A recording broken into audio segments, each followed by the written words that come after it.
All right, today we're going to talk about delay.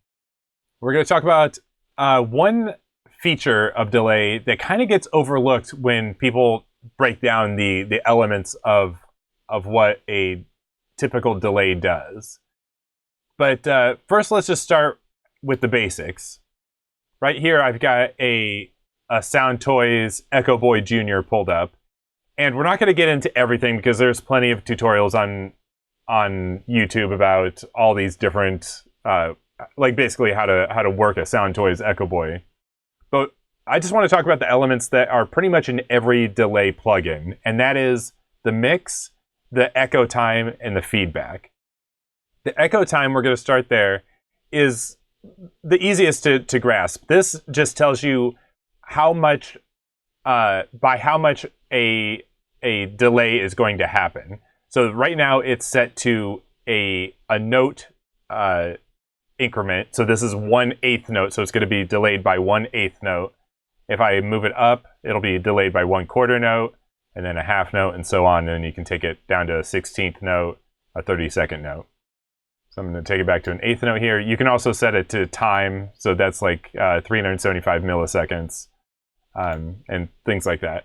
The feedback tells you how long the delay is going to send that signal back to itself, and therefore how long is that delay going to happen for one note. So if you've just got one note that just happens on, just dun, how long is that signal going to keep on looping back to itself and trying to delay and eventually fade out?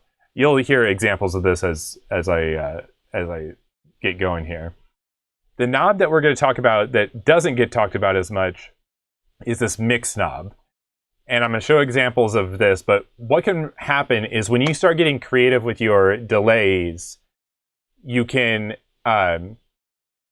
maybe you want to have a delay, say, on the last word of a phrase, of a vocal, right? And it's like, let it be, and you want the word be only to have a delay. So let it be, be.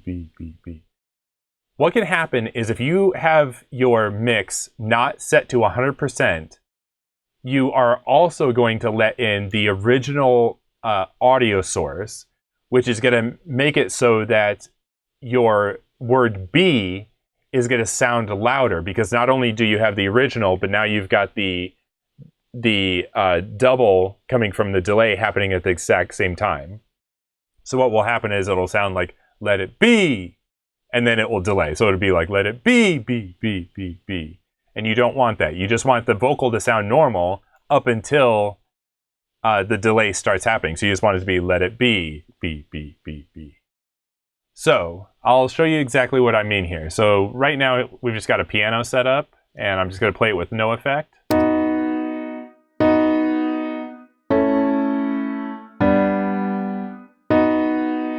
And it just loops there. And then if we have the delay on, and I've set the delay to try to be as weird as possible so you can hear what the original sounds like and then what the delay is doing.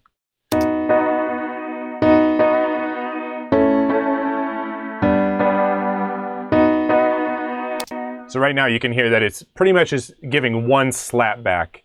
Now if I increase the feedback, you're going to hear that it lengthens the amount of time that the delay happens.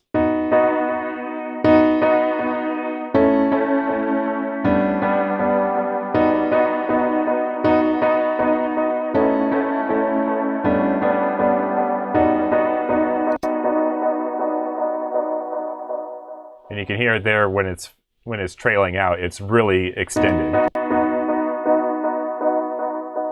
Whereas if I just have it here and I do that same thing, it just ends with just a single one. So let's check out what I was talking about with the mix knob here. Let's say that I just want,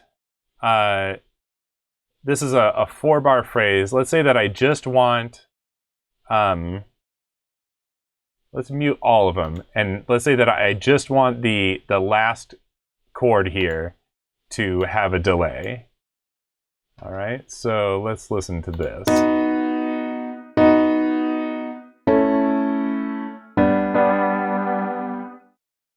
right? So that sounds cool. What I'm going to do is I'm going to turn down the output so that the delay isn't so loud. Let's check that. Nice, that's better. So now the delay is a little bit quieter than the initial. Now if I turn the mix to say 50%, that means that it's going to let in 50% of the original and blend that with 50% of the delay. So let's listen to that.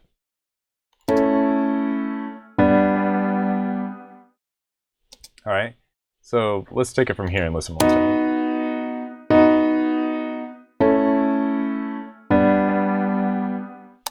Now, if you're listening carefully, you heard that last chord was actually played louder. It actually sounded louder, and that's because we're getting double the amount of information on that one chord. So we want to set it to 100% wet, so that you're only hearing the delay from the delay plugin.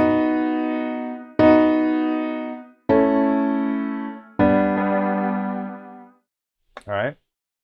And just to show you, if you set this to 100% dry and you actually mute the original track, your actual piano track here, you will still hear the piano played through. Here, I'm gonna set it so it's not muted there. You will actually still hear your piano even though it's muted, because 100% of it is still going through the echo plugin.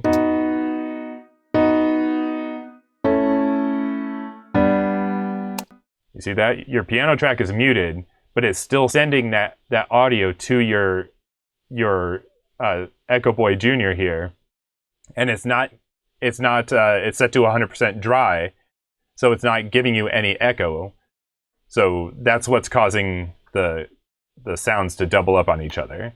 So if we set it to 100% wet, that means that none of the original signals is being played, is being passed through, and we're only hearing the echo.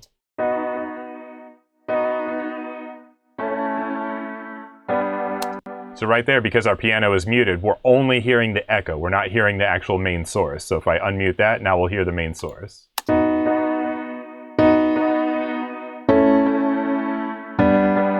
And here's just the echo.